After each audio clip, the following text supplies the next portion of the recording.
Okay, guys, we're going to look at a couple example problems that have to do with mole concept number 3, which is converting between the number of grams and the number of atoms of an element.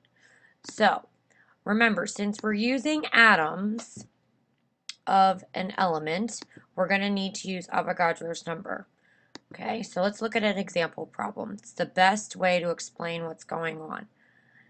An example problem of this would be 2.84 grams of iron equals number of atoms of iron. That's what we're going to look for.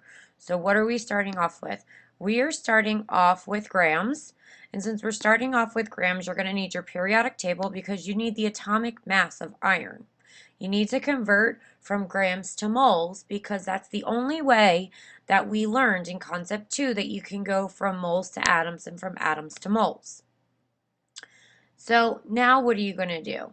Now what you're going to do is then after you convert to moles, you're going to have to go to atoms. How do you go to atoms? You have to use Avogadro's number, 6.02 times 10 to the 23rd atoms. The best way to explain this is to walk through an example problem. So let's start off with what we're given, 2.84 grams of iron. Since we know we need to change this into something else, we're going to need to multiply, and we're going to need a division line. In order to cancel out grams of iron, because we don't care about that, we need to put a number of grams of iron on the denominator of our fraction bar. The only amount of grams of irons we know is the mass of iron. So we put 55.85 grams of iron, and on the top we know that's for 1 mole of iron. Now if you notice, grams of iron are both on the top and the bottom of our fraction line, so they can cancel away. Moles of iron is going to be our unit that's left. We don't want moles of iron though. We want atoms of iron. So how do we go from atoms to, or from moles to atoms? We need to use Avogadro's number like we did in concept 2. So you're going to multiply, again, add your division line. Since you want moles of iron to cancel, you need to put moles of iron in the bottom. And then you know that 1 mole of iron has 6.02 times 10 to the 23rd atoms of iron. You can cancel the moles of iron, so they don't matter. And then you are left with atoms of iron uncrossed off on top, and that's what you want. Now, since it's set up correctly, all you need to do is plug it into your calculator. Now, remember, when you plug this into your calculator, if the number is on the bottom of your fraction, you're going to divide by that number. If the number is on the top of your fraction, you're going to multiply that by that number. So, type this in your calculator as follows.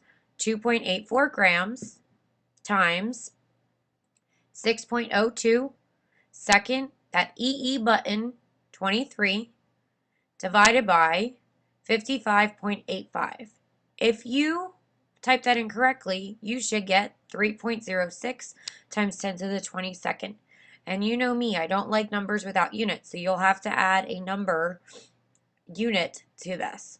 So what is our unit going to be? What is left in our numerator uncrossed off? Atoms of iron.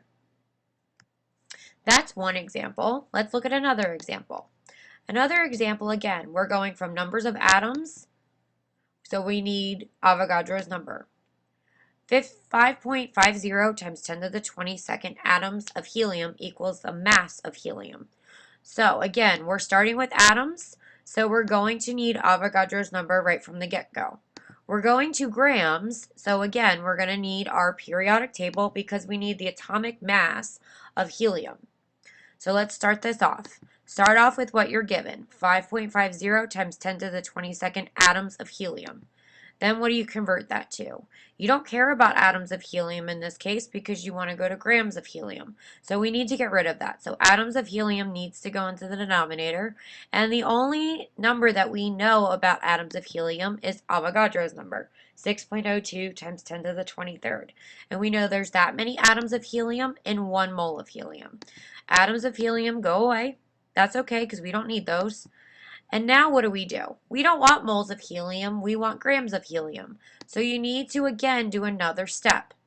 This step is going to have 1 mole of helium in the bottom and the mass of helium in the top. So you're going to cancel out your moles of helium because remember, you don't care about those. And then you have to type this into your calculator.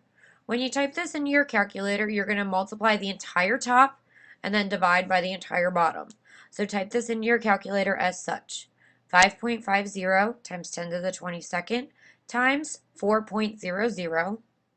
Then you're going to divide by 6.02 second EE to the 23. Once you get that, you should get 0.365. And what are our units? Whatever is left in the numerator uncrossed off, which would be grams of helium. Now that you know how to do two examples, one of each type, one starting off with grams and going to atoms, and then one starting off with atoms and going to grams, complete the following 6 problems in your student success packet, and then post your answers onto Sakai.